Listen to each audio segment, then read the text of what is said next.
انا وفاء عندك يا حبيبي. يا ولاد اللعيبه، لا حلوه، انا احب اقول اللعبه الحلوه انت حلوه. يا ولاد الكلية، رقم غريب بيرن عليا. هو غريب فعلا، ممكن يكون بتاع النت، محسن الكهرباء، الله اعلم. تعالوا نشوف مين. ألو، مساء الخير. أنا وفاء عامر الفنانة المشهورة. مين؟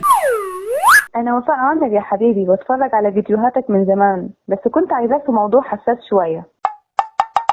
موضوع حساس؟ اتفضلي انا سامعك اهو. انا دلوقتي داخلة في بيزنس جديد، محتاجين ناس عندهم اعضاء قوية. يعني مشتركين كده في صاله رياضيه فخمه كده، اعضاء مجلس شعب. ايوه اعرفهم دول. الو. لا، اعضاء بشرية يا روح امك. ايه؟ اعضاء بشريه بس يا فنان؟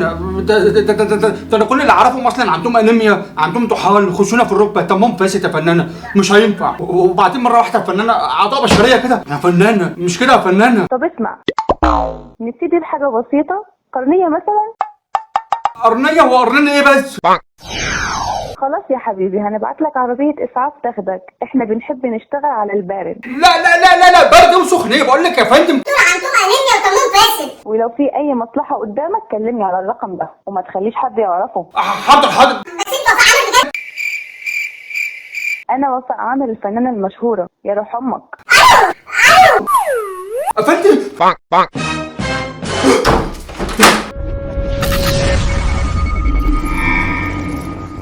لا. الو يا اتشو. ايه؟